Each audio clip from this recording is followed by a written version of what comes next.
I always remember my childhood through the golden glow of the old kitchen light, where my mother would sit counting money while I did my homework. It wasn't the bright, lavish light of a wealthy family, but a warm, fragile glow, like the palm of her hand on winter nights. My name is Jessica. My father left when I was just 9 years old. From then on, there were 2 women in a house. One aged too soon, the other forced to grow up faster than she should have. My mother never complained. By day, she worked as a waitress, and at night, she took on sewing jobs. I once saw her carefully stacking coins into neat rows, labeling them electric bill, milk money, school fees. Every dollar in her hand had a name. There was nothing left over. But there was one thing in abundance: silence. My mother didn't often say, "I love you." She didn't know how to pull me into a hug. Her love was in the meals that always had vegetables, the shoes that never had holes, the winter coat washed and pressed even when the seams were thinning. Some nights, I would catch her sitting quietly for hours, eyes drifting to the window, where my father used to stand smoking. Her gaze wasn't angry, wasn't even sad, just tired. I asked her once, "Mom, are you tired?" She stroked my hair and whispered, "Even tired, I still have to raise you." I didn't ask again, but from that night on, I started washing the dishes, doing my own laundry, and later working summer jobs. I thought that if I grew strong enough, maybe she wouldn't feel so heavy inside. It took me years to realize sometimes parents aren't sad because they lack money. They're sad because they believe they can never give their children enough. When I was 28, my younger brother, Alex, was diagnosed with a brain tumor. It felt like the ground opened beneath us. He was still in college, just preparing to apply for his first job. We weren't ready for this. Not with weak insurance, no emergency fund, and not even the emotional strength to face something so devastating. I looked at my mother. This time, her eyes didn't carry the quiet fatigue I had known all my life. They held something heavier, a suffocating despair caught in her throat. She didn't cry. Instead, she bowed her head and reached into the old drawer where she kept envelopes marked for when we needed. 3 envelopes. Together, they held just over $2,000. The surgery cost $35,000. I went back to my apartment in silence. I opened my savings account, the money I had built over 5 years of working, my dream of buying a home, my dream of freedom. And then I emptied it all. On top of that, I took out a loan with a crushing interest rate. No one forced me.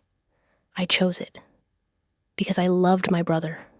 Because I believed if I didn't do it, who would? My mother never said thank you. We simply signed the papers together, paid the deposit, covered the hospital bills. I thought that after all this, we would be closer. But we weren't. When Alex recovered, my mother seemed to change. She became quieter, more cautious around me, as if she was carrying an invisible debt she could never repay. Every time I handed her money for the bills, she pushed it back toward me, whispering, "Keep it. Take care of yourself." But I knew it wasn't selflessness. It was guilt. Guilt that she couldn't be the one to rescue her own children. The air at home grew heavy. Nobody said a word. Yet we all felt like burdens to one another.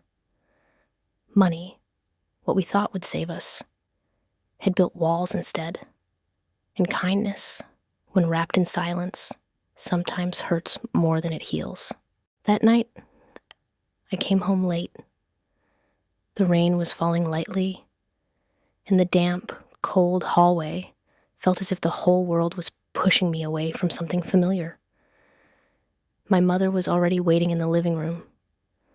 On the table sat a white envelope, pressed flat and neat, just like the way she used to fold my clothes when I was a child.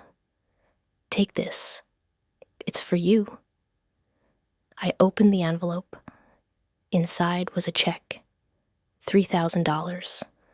I sold some old things and added part of my allowance. Think of it as me paying you back, at least a little. Her voice was soft, like the wind slipping through a crack in the door. Not quite gratitude, not quite relief. It was the voice of a mother trying to reclaim her dignity in a battle she believed she had already lost. The battle called not being able to provide for your child. I froze. $3,000 couldn't begin to measure what I had sacrificed. But my pain wasn't about the amount. It was about what that check represented, an unspoken contract. From that moment on, I was no longer just her daughter. I had become someone she thought she owed. I pushed the check back toward her. She stared at me in shock. I stood up, my voice trembling with anger and sorrow. I helped Alex because I wanted to, not because I ever expected you to pay me back like a debt. I turned away. The door slammed shut. Not because I was angry at her, but because if I stayed, I would have cried. And I knew, if I cried, she would only feel worse about herself. From that night on, I didn't go back home. There were no arguments, no shouting, no anger, only silence. And that check, left behind, resting on the old wooden table between two people who once believed nothing in this world could stop them from loving each other. A year later, I lost my job. The company cut staff. My tiny rented apartment felt suffocating, the light slipping through the curtains as if the world itself was struggling to breathe with me. One gloomy afternoon, I began sorting through my desk drawer, the same place I used to hide sketches of my dream home. Buried under papers, I found a letter my mother had written after I walked away that night. I had never opened it. My hands trembled as I tore it open. Inside was only one line. "Never let money be the reason you lose your family." I broke down in tears. Not because of the money, not because of being unemployed, but because in that entire year, I hadn't called her once. I had let pride lead me, let the feeling of being repaid blind me to the truth. My mother never knew how to say I love you, but her love had always been there, quiet, steady, like the golden glow of that old kitchen light. I picked up the phone. I called her. She answered on the third ring. No anger, no blame. Just a gentle question. "Have you eaten yet?" Her voice was like an old melody playing in the middle of a storm. I didn't answer. I just cried, my tears falling onto the phone. On the other end of the line, she didn't say anything more.